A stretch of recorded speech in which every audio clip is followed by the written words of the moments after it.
मीना समाज ने ये व्यवस्था की है, तो इसमें मीना समाज ने की है, इसमें कोई भी राज्य का हो सकता है, कोई भी समाज का हो सकता है, सभी के लिए ये व्यवस्था रखी है। तो आपको देखकर कैसा लग रहा है इस व्यवस्था को? ये ऐसा देख के बहुत अच्छा लगा, और वैसे भी हम मीना समाज से नहीं है, फिर भी हमें यहाँ पे स्थान दिया गया है, तो ये बहुत सराहनीय काम किया गया है मीना समाज के द्वारा, और हम इसकी प्रशंसा करते हैं खूब भारी भारी।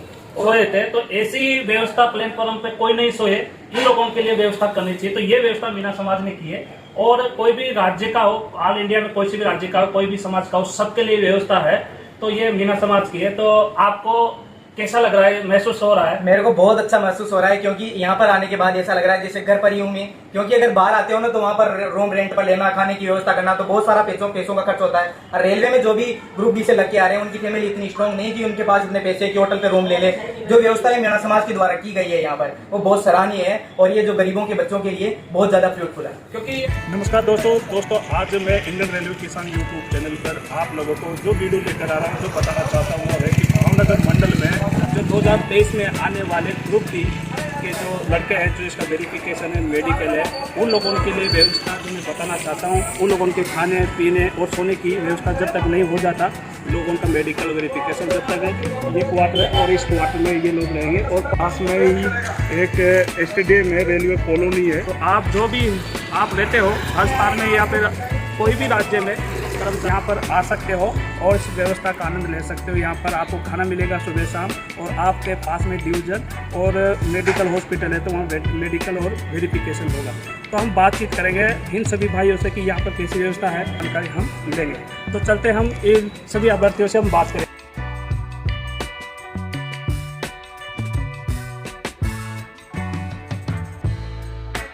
तो ये क्वार्टर है और रेल आवास है, और ये पास में आपको रेलवे का स्टेडियम दिख रहा है। यहाँ पर रेलवे क्वार्टर में मीना समाज के युवाओं ने यहाँ पर व्यवस्था की है, और इस क्वार्टर में लगभग अभी 20 फरवरी से लेकर 27 मार्च तक वेरिफिकेशन मेडिकल होगा भावनगर में।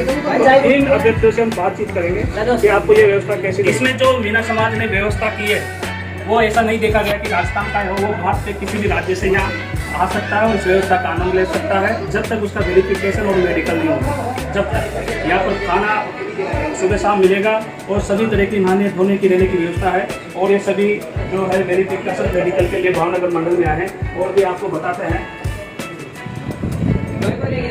तो ये हमारा भाई है, चाय पिला रहा है, और सबकी देखो कितनी अच्छी तरह से देखभाल कर। जो आपको खाने की भी मैं बता देता हूँ कि ये रसोई है, और ये दादा रसोई बना रहे हैं। ये दिखाइए, कैमरा मैन जी दिखाइए, रसोई बन रही है हमारे सभी अभ्यर्थियों के लिए, और ये रसोई कर रहे हैं इस साइड में। और ये रेल आवास है, जो किसी भी राज्य से अभ्यर्थी इसका आनंद ले रहा है इस व्यवस्था का।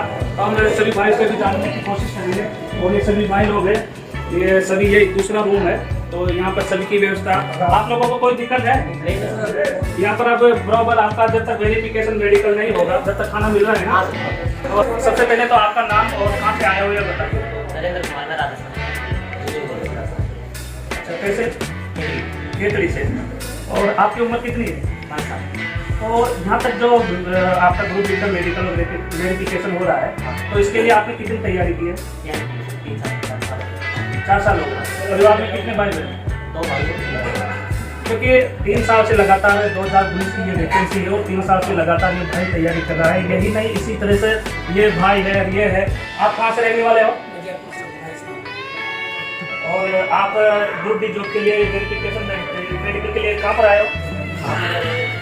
रेलवे का वो है क्वार्टर, तो यहाँ व्यवस्था की है सभी स्टूडेंटों के लिए, तो हम यहीं पे ठहरे हुए हैं, और खाने की पूरी व्यवस्था है। तो जो ये मीना समाज ने ये व्यवस्था की, तो इसमें मीना समाज ने की, पर इसमें कोई भी राज्य का हो सकता है, कोई भी समाज का हो सकता है, सभी के लिए ये व्यवस्था रखी है। अब आपको देखकर कैसा लग रहा है इस व्यवस्था को? ये ऐसा देख के बहुत अच्छा लगा, और वैसे भी हम मीना समाज से मिले, फिर भी हमें यहाँ पे स्थान दिया गया है, तो ये बहुत सराहनीय काम किया गया है मीना समाज के द्वारा, और हम इसकी प्रशंसा करते हैं। और आप ग्रुप डी की कब से तैयारी कर रहे थे? सर ग्रुप डी की तो वो जब से फॉर्म आया तब से कंटिन्यू तैयारी कर ही रहे हैं। पेपर थोड़ा लेट हो गया तो इस वजह से तैयारी आगे तक चल रही है। फिर भी आपको और आपके परिवार को ये ग्रुप डी का जो आप वेरिफिकेशन आए हो यहाँ करने मेडिकल है, तो आपके परिवार को आपको कितनी खुशी हो रही है? खुशी तो होगी, बहुत ज़्यादा खुशी है। ऐसा तो क्योंकि जॉब हम लगभग सारे काम हो चुके हैं, और जॉब मिलने वाली है, तो सबसे खुशी है। तो जैसे आपको पहली पगार मिलेगी, लगभग 30,000 25,000 के लगभग मिलेगी। उस पहली पगार आप जब आपकी पे स्लिप आएगी, तो उसको देखकर आपको कैसा लगेगा?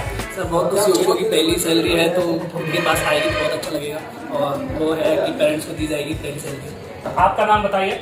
सर मेरा नाम आत्माराम है और मैं आपका पहले बहुत ज़्यादा धन्यवाद अदा करना चाहता हूँ कि मुहैया करवा रहे हैं, और सारी व्यवस्था देखकर मेरा दिल गदगद हो गया और मैं बहुत ज़्यादा इनका आभारी हूँ। और ये मीना समाज में जो व्यवस्था कर रखी है इसके लिए ये नहीं कि मीना समाज ही जरूरी है, यहाँ किसी भी समाज का कोई भी स्टूडेंट आए प्रेमपूर्वक रहे, यहाँ आराम से भोजन ग्रहण करे, ये सभी व्यवस्था इनके द्वारा मुहैया करवाई जा रही है। अगर आपका डॉक्यूमेंट वेरिफिकेशन तो आप यहाँ आइए और सभी सुविधाओं का लाभ उठाइए। तो आत्माराम जी, ये हमारे मीना समाज के युवाओं ने उठाया कि हम जिस तरह से यहाँ पर आए थे नौकरी पे 10 साल 8 साल पहले, तो हम प्लेटफॉर्म पे सोए थे, तो ऐसी व्यवस्था प्लेटफॉर्म पे कोई नहीं सोए, इन लोगों के लिए व्यवस्था करनी चाहिए। तो ये व्यवस्था मीना समाज ने की है, और कोई भी राज्य का हो, ऑल इंडिया में कोई से भी राज्य का हो, कोई भी समाज का हो, सबके लिए व्यवस्था है। तो ये मीना समाज की है। तो आपको कैसा लग रहा है, महसूस हो रहा है? मेरे को बहुत अच्छा महसूस हो रहा है, क्योंकि यहाँ पर आने के बाद ऐसा लग रहा है जैसे घर पर ही हूँ मैं। क्योंकि अगर बाहर आते हो ना तो वहाँ पर रूम रेंट पर लेना, खाने की व्यवस्था करना, तो बहुत सारा पैसों का खर्च होता है। और रेलवे में जो भी ग्रुप बी से लग के आ रहे हैं उनकी फैमिली इतनी स्ट्रॉन्ग नहीं कि उनके पास इतने पैसे कि होटल पे रूम ले ले।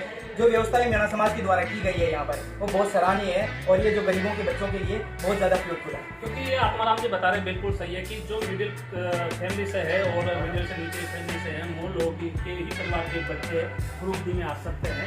तो ये लोग आए, ये जानते हैं कि एक फैमिली में जो पढ़ाया जाता है, कोई जैसे पैसे उधार लेके कैसे भी पढ़ाते हैं, तो इन लोगों ने मेहनत की, और मेहनत करके आज 2019 की जो भर्ती थी आज ये सफल हुए और मेडिकल वेरिफिकेशन तक पहुंचे। और मेरे को लगता है कि 15 अप्रैल के बाद में वेस्टर्न रेलवे की कोई से भी डिवीजन में इन लोगों को अपॉइंटमेंट दे सकते हैं। तो आत्माराम जी, आप जहाँ भी जाओगे कोई सी भी डिवीजन में आपको अपॉइंटमेंट दे सकते हैं। तो आप मीना समाज का धन्यवाद करें नहीं करें, परंतु मैं कहना चाहूँगा कि आत्माराम जी, जैसे 2023 जो आपकी वैकेंसी उसके बाद में कोई नए लड़के आए तो उसके लिए भी आप लोगों को इस तरह से व्यवस्था करें जिससे कि वो परेशान नहीं हो आने जाने में और रहने में, खाने पीने में। तो ये इस तरह की आपकी क्या कहना है? सर अगर मैं इस प्रकार सिलेक्शन हो जाऊंगा फाइनल, तो मैं जब भी 2023 में या आगामी जो भी रेलवे की भर्तियाँ होगी, मैं जिस भी डिवीजन में होऊंगा, मैं ये आपसे ये वादा कर रहा हूँ कि मैं जहाँ भी होऊंगा ना, वहाँ के संगठित स्टूडेंटों या जो भी एम्प्लॉई है रेलवे के, उनके द्वारा हम भी बच्चों को जो आ रहे हैं बच्चे सेलेक्ट होकर, उनके लिए खाने की और रहने की व्यवस्था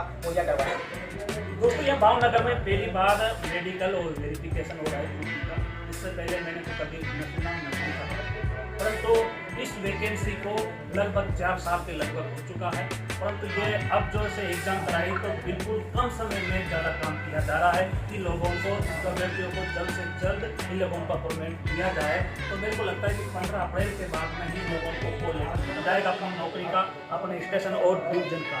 तो मैं यही कहना चाहूँगा कि आप जहाँ भी रहो, 2023 वाले जो भी आपके पीछे भी अगर पैनल आता है, कोई जॉब निकलती भर्ती, तो उसमें आते तो लोगों के लिए भी आप ये व्यवस्था कीजिए। और या कोई घबराने की जरूरत नहीं। भावनगर के मीना समाज के युवाओं ने मिलकर ये कार्यक्रम का फैसला किया कि कोई भी स्टेट का हो, चाहे कोई भी समाज का हो, कोई भी अभ्यर्थी खाने से, सोने से या डिवीजन तक पहुंचने या मेडिकल कराने तक कोई भी समस्या नहीं हो, ये यहाँ पर मीना समाज के भाइयों ने काम उठाया। इसलिए मैं भी बहुत बहुत धन्यवाद देता हूँ।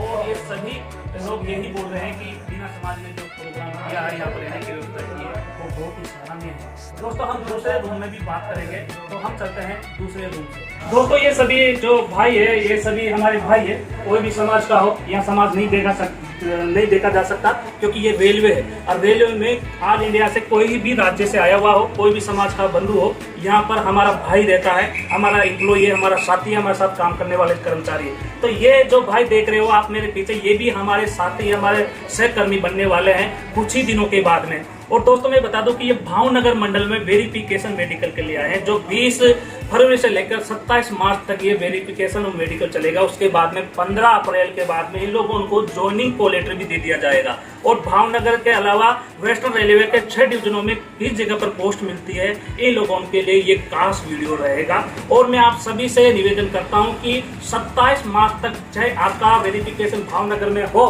तो आप सभी यहाँ पर रेलवे क्वार्टर है ये, और रेलवे स्टेडियम, रेलवे कॉलोनी के पास में यहाँ पर आप बिना पूछे, बिना झिझक के आप यहाँ पर आ सकते हो। यहाँ पर मीना समाज बंधुओं ने, युवाओं ने सबके लिए खाने की व्यवस्था, रहने की, सोने की, और यहाँ से नजदीक डिवीजन ऑफिस जहाँ पर वेरिफिकेशन होता है, और उससे थोड़ा सा पास में यहाँ पर रेलवे हॉस्पिटल है, वहाँ पर लोगों का मेडिकल होता है।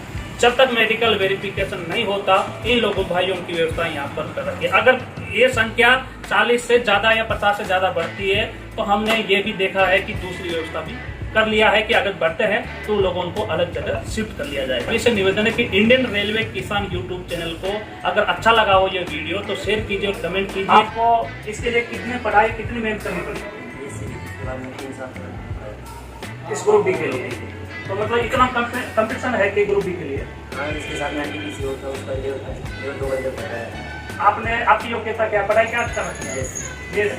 बहुत बढ़िया, क्योंकि 2006-7 के बाद में सभी कर्मचारी जो रेलवे में है, मैं बता दूं ग्रुप डी में, खासकर ग्रुप डी में सभी डिपार्टमेंट की मैं बात कर रहा हूं कि 2006 से 7 के बाद में नए लड़के पढ़े लिखे आ गए।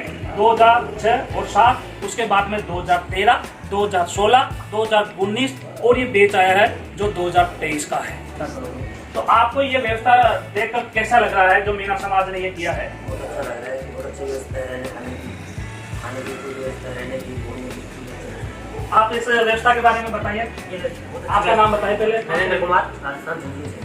बहुत अच्छी व्यवस्था की गई है यहाँ पे, रहने की, खाने की, नहाने की, सब कुछ अच्छी व्यवस्था है। यहीं पास में डीआरएम ऑफिस है, पास बगल में ही हॉस्पिटल है, रेलवे हॉस्पिटल, ज़्यादा दूर नहीं है। मतलब जब तक मेडिकल और वेरिफिकेशन होगा तब तक आपको यहीं रहना है, कोई तकलीफ तो नहीं? नहीं, कोई तकलीफ नहीं है, बहुत अच्छी व्यवस्था की गई है। और आज सुबह क्या बना था खाने में? पूरी सब्जी। वाह, वेरी गुड। आपका नाम और आप कहाँ से आए हो? थोड़ा जोर से बोलिए। तो आपको ये व्यवस्था है जो रहने की, खाने की, ये कैसी लगी? क्योंकि सही बात है कि दूसरे राज्य में जाते हैं या दूसरे आउट ऑफ टाउन जाते हैं या अदर स्टेट में जाते हैं तो कई तरह की हमको मुसीबत आती है कि पहली बार आते हैं, कहाँ रही। तो आपका नाम, आप कहाँ से आए हो? मैं यहाँ पे आज भी आया हूँ और यहाँ पे खाने की व्यवस्था पूरी तरह अच्छी तरीके से रही है और आप भी आइए और इस व्यवस्था का उपयोग कीजिए, आप भी इस व्यवस्था का आनंद लीजिए। और मैं ये आपसे पूछना चाहता हूँ भाई, जैसे आपसे कि 27 मार्च तक है वेरिफिकेशन मेडिकल, तो और भाई जो आने वाले उन लोगों के लिए ये व्यवस्था के बारे में और कहाँ पर आना है कैसे आप बता पाओगे? बताइए इस वीडियो के जरिए। नाम बताइए। बहुत बढ़िया व्यवस्था है और यहीं पास में स्टेडियम है, रेलवे का, उसके सामने क्वार्टर्स है, वहाँ पे आवाज़। आपको यहाँ पर कोई परेशानी? जब तक मेडिकल वेरिफिकेशन है, जब तक आपको नहाने धोने खाने पीने रहने की कोई व्यवस्था? सब व्यवस्था है, बढ़िया व्यवस्था। तो ये किया है, और आने वाले जो है दिन बीतते जाएंगे तो ये संख्या बढ़ती जाएगी और जिस तरह संख्या बढ़ती जाएगी इन लोगों की हम और अलग से व्यवस्था भी करेंगे। आप सबसे मैं इस वीडियो के माध्यम से बताना चाहता हूं कि आने वाली जो भी अभ्यर्थी या भर्ती आए तो उन लोगों के लिए भी आप व्यवस्था करोगे ना? सभी एग्री है? Yes sir. क्योंकि हमने, आप सोचे कि हमने आपके लिए ये किया है, क्यों किया कि हमने बुरे दिन गुजारे थे, हम प्लेटफॉर्म पे सोए थे 5-5 दिन। उस समय कंप्यूटर नहीं था, इतने टेक्नोलॉजी नहीं थी, इतनी ऑनलाइन चीजें नहीं थी, उसके बावजूद हम यहाँ सोते क्योंकि कागजों में कार्य करना पड़ता था। परंतु आप आए तो टेक्नोलॉजी ऑनलाइन पूरी व्यवस्था है, तो आने वाले समय में भी और व्यवस्था अच्छी हो जाएगी। परंतु इस तरह से जो आपकी व्यवस्था है आने वाले चाहे कोई भी राज्य का हो उसके लिए आप करोगे ना सर? Yes sir. और आप जहाँ भी जाओगे किसी भी वेस्ट रेलवे के किसी भी डिवीजन में आप वहाँ पर अच्छी तरह से नौकरी करोगे। पेरेंट्स भी देखिए दादा, आपका नाम क्या है और कहाँ से आए हो? बूंदी जिले से आए हो। तो यहाँ आपके लिए आए हो या आपके बच्चे के लिए? हमारे बच्चे के लिए आए गंगा चुमन। अच्छा, मतलब आपने कैसे पढ़ाया होगा ये आपसे बेहतर कोई नहीं जान सकता, क्योंकि माँ बापों से बेहतर कोई भी नहीं जान सकता। तो आपने पढ़ाया होगा कैसे करके, तो आज आप साथ में है, तो आपको कितनी खुशी हो रही है आपके बच्चे को नौकरी देकर? बहुत बड़ी बेहद खुशी है हमारे। हमने बरसों से एक कोटाई रखा है, 2 बालक रखे हैं, एक पटवारी सिलेक्शन है, लेकिन अभी आपको छाई मिला? अभी छाई मिला है। दोस्तों मैं आप सभी से निवेदन करता हूं कि इंडियन रेलवे किसान यूट्यूब चैनल को सब्सक्राइब कीजिए और बेल आइकन पर ऑल पर दबाइए, जिससे कि आगे का वीडियो का नोटिफिकेशन आप तक हो सके दोस्तों। और जो भी भाई किसी भी राज्य का हो या किसी भी समाज का हो, अगर भावनगर में वेरिफिकेशन मेडिकल है 27 मार्च तक, तो वो जरूर railway colony Bhavnagar railway stadium के पास में ही एक क्वार्टर जहाँ पर आप आकर रुक सकते हो। तो आपको बता दूं कि इस भाई का मेडिकल और वेरिफिकेशन हो गया है, और मैं आप सबको बतलाना चाहता हूँ कि आपको वेरिफिकेशन के लिए तो मिल ही गया होगा कि वेरिफिकेशन के लिए क्या क्या डॉक्यूमेंट सबमिट करने के लिए लेके आना है, मेडिकल क्या है। तो आपका नाम और आपका राज्य कौन सा? जोर से बोलो थोड़ा। अच्छा, तो आपका वेरिफिकेशन मेडिकल हो गया, तो ये वेरिफिकेशन में क्या क्या डॉक्यूमेंट्स मांगे थे? डॉक्यूमेंट्स है आधार कार्ड, बैंक मार्कशीट, जो आगे का एजुकेशन हो, प्लस जो सर्टिफिकेट कैटेगरी सर्टिफिकेट, और मेडिकल में क्या क्या आपने जांच किया? मेडिकल में सर शुरुआत में जैसे शुरू में जाते हैं तो सबसे पहले तो वेरिफिकेशन से हुआ होगा वो लेटर देखते हैं। हाँ वो तो देखते हैं, उसके बाद वेरीफाई करके आपको लेवल मिल देते हैं। इनलाइन टेस्ट होता है, कुछ एक्सरे का होता है, उसके बाद में आई टेस्ट होते हैं। आई टेस्ट में डिस्टेंस विजन का होता है, एक सिगरेट टेस्ट होता है, एक अपना कलर विजन टेस्ट होता है, एक लाइट टेस्ट होता है। कहना चाहता हूँ कि इस बारे में जो भी डॉक्यूमेंट्स बताए वेरिफिकेशन के लिए वो सभी आए, ऐसे तो आपको